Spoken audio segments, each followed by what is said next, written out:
ICSI, फिर से जरा ये नाम सुनिएगा, अभी इसका इस पूरे सेशन में बड़ा आपको काम पड़ने वाला है। Intracytoplasmic sperm injection, ICSI। Sir ये ICSI क्या है?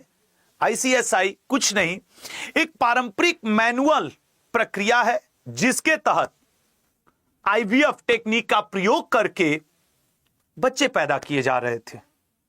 और इसमें अगर इसको मोटे भाषा में आपको मैं समझाना चाहूं कि मानो IVF टेक्निक का प्रयोग, इसमें होता क्या था, ये ICSI तकनीक में, जो कि मैनुअल पारंपरिक विधि यही है इंट्रासाइटोप्लाज्मिक स्पर्म इंजेक्शन की, कि इसमें स्पर्म सीधे एग्स के, अंडे के संपर्क में आता था, फिर उसको ओवरी में इंप्लांट कर दिया जाता था।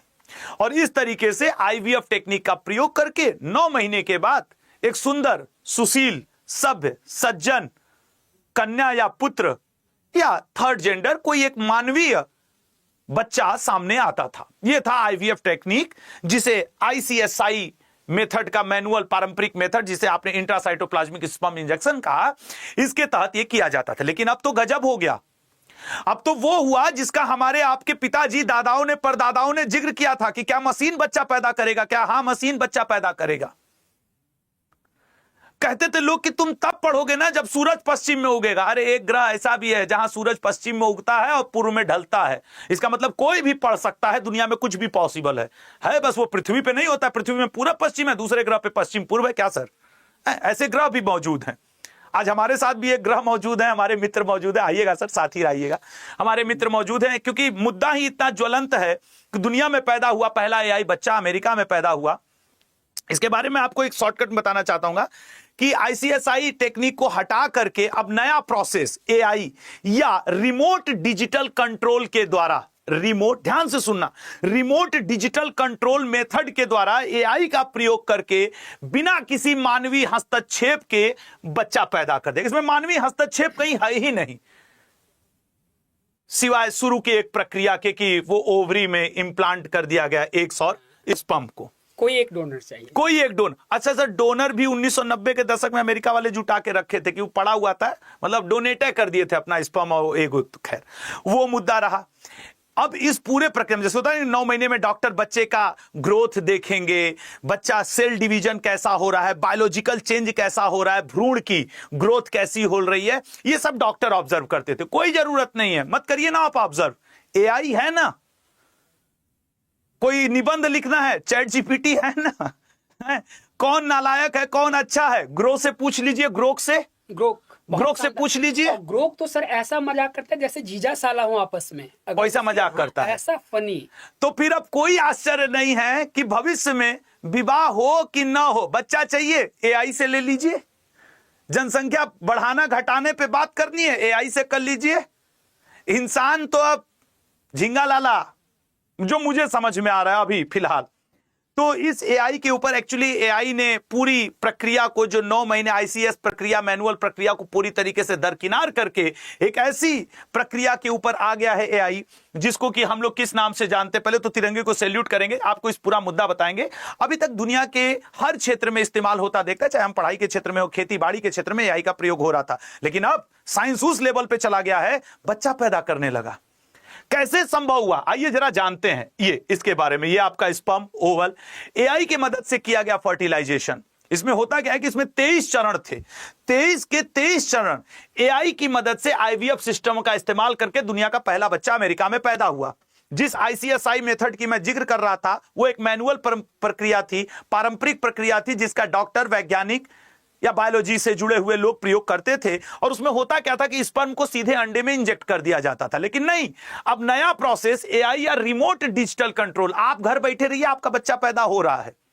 अगर आप IVF या AI का प्रयोग, लोग कहते हैं हम तो यहां, हमारा बच्चा वहां पैदा, हाँ हो जाएगा ना, ये प्रयोग करिए ना।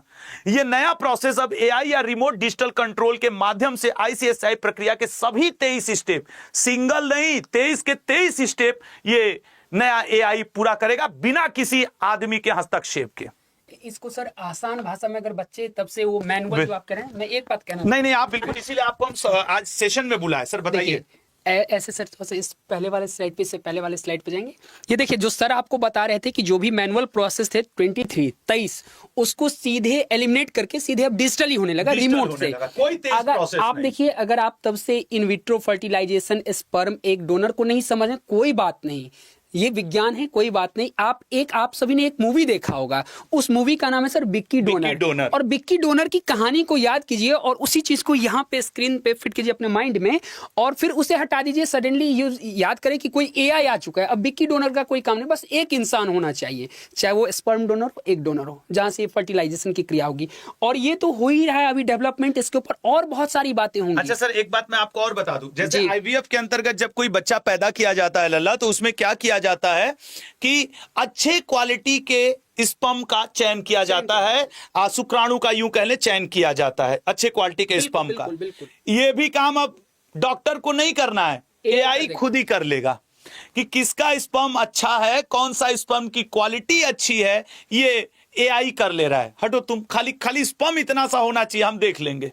कोई भी बच्चा चाहेगा ना कि हेल्दी हो, सुंदर हो, लड़की हो या लड़का हो, टैलेंटेड हो, जीनियस हो। अब ये डिसाइड मम्मी पापा नहीं करेंगे, एआई कर देगा कि हटो ना तुम लोग किनारे हटो, हम बच्चा पैदा करके दे रहे हैं, तुमसे क्या मतलब है। ये सारी चीजें हैं, बड़ा खतर। मतलब आप लोग लिख रहे हो कमेंट में कि हे भगवान हो गया। आज आपका कमेंट जरूर चाहिए जो ये एआई के माध्यम से बच्चा पैदा किया गया, पूरा फर्टिलाइजेशन किया गया, 9 महीने की पूरी प्रक्रिया को रखा गया। जैसे मैंने कहा था ना कि आईवीएफ में कई भ्रूण बनाए जाते हैं, लेकिन यह चुनना बहुत मुश्किल होता है कि कौन सा भ्रूण सबसे स्वस्थ और सबसे अच्छा है। एआई ने कहा भग हम चुन के दे देते हैं ना कि सबसे अच्छा इसका भ्रूण है। आप हटिए, माइक्रोस्कोपिक इमेजेस का प्रयोग करके एआई ने तुरंत कहा इसका भ्रूण अच्छा है, ले लो, ही बढ़िया बच्चा पैदा कर देगा।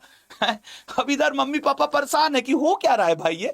खैर, तो इस तरीके से यार दुनिया में अमेरिका का पहला एआई बच्चा आ गया। सर फर्टिलाइजेशन के ऊपर आप कुछ कहना चाहेंगे? मैं चाहता हूं सर फर्टिलाइजेशन के ऊपर। सीधी सी बात है, फर्टिलाइजेशन जैसे आपने देखा होगा किसी भी मतलब जो प्रक्रिया, किसी भी इंसान का विकास होता है तो वो जैविक प्रक्रिया से होता है।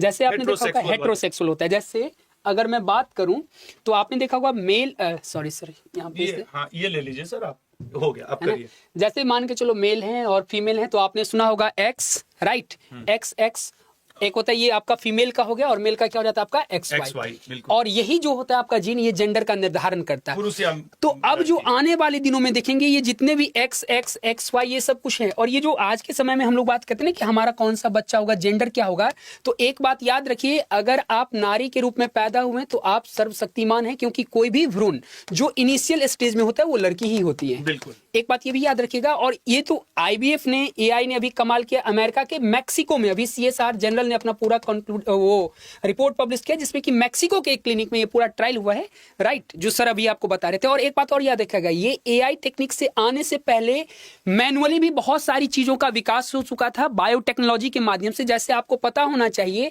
ये संभवतः आप लोगों ने नाम सुना होगा डिजाइनर बेबी का। आप में से कितने लोगों ने नाम सुना डिजाइनर बेबी का? जरा एक बार कमेंट करके बताइए। डिजाइनर बेबी, डिजाइनर कपड़ा सुने थे, डिजाइनर बेबी। आपको बच्चे चाहिए घुंघराले बाल वाले, आपको बच्चे चाहिए मलिंगा के स्टाइल वाले, ओलिंगा के स्टाइल वाले, एलन मस्क वाले, आप बना सकते हैं साहब। दुनिया यहां तक आ चुकी है, डिजाइनर बेबी ऑलरेडी ये हो चुका है, लेकिन इसके ऊपर मानने को रोक लग चुका है। जब भैया बच्चा मशीन पैदा कर दे रहा है तो डिजाइनर बेबी कौन बड़ी बात है? डिजाइनर बेबी आपको चाहिए, आप कहेंगे कि मेरे बच्चे का बाल हो घुंघराले, हो जाएगा। अच्छा, जैसे कि हम चाहें कि हमारा बच्चा पैदा होता है यूपीएससी निकाल दे तो नहीं, और उसके लिए तो एज, पूरा एज को तो नहीं कर सकते सर। मतलब है ना? हाँ। डिजाइनर पे आप सर्च कीजिएगा। एक जैसे अपन लोग कहते हैं ना, जैसे जुबान बहुत तेज चलती है, कैंची जिसे हम लोग कहते हैं, तो एक याद रखिएगा क्रिस्पर कैस9 होता है। क्रिस्पर, ये याद रखिएगा, आज नहीं तो कल कभी ना कभी आप इसे नाम जरूर सुनेंगे। क्रिस्पर कैस9 इसे कहा जाता है मॉलिक्यूलर सीजर, आणविक कैंची। यही से इसी से जीन का एडिटिंग होता है। यस 13,000 साल पुराने। और आज नहीं तो कल किसी भी एग्जाम में ये पूछ दिया जाएगा मॉलिक्यूलर सीजर के नाम से हम किसे जानते हैं, तो ये याद रखिएगा, इस लेसन को याद रखिएगा और जोर लगा दीजिए एक बार। बिल्कुल शानदार। तो यार मैं आपसे यही कहूंगा कि जितने लोग यहाँ पे मौजूद हो, अगर एक बार संभव हो तो आपका इसके ऊपर क्या विचार है। मैंने ये सारा कुछ आपके लिए लिख दिया है, ठीक है ना। अब इस टेक्नोलॉजी से जब मशीन से बच्चा पैदा हो रहा है तो उन कपल्स को भी नई उम्मीद मिल गई है जो बार बार आईवीएफ फेल होने से टूट जा रहे थे, जिनको कोई बच्चे नहीं थे। अब एआई के इस बढ़े हुए, मशीन के इस बढ़े हुए प्रयोग ने उन कपल्स के लिए नई उत्साह ला दिया है, जिनका जो आईवीएफ टेक्निक का भी बच्चा, मतलब आईवीएफ टेक्निक को भी प्रयोग करके, ICSI technique, intracytoplasmic sperm injection technique का भी प्रयोग करके बच्चे नहीं पैदा कर पा रहे थे, भैया मशीन आपके लिए काम करेगा, आप परेशान मत होइए। एआई आधारित आईवीएफ से जन्मा यह पहला बच्चा मेडिकल साइंस में एक नई शुरुआत का संकेत है। इसकी मदद से अधिक उम्र में मां बनने का सपना भी अब आसान हो सकता है।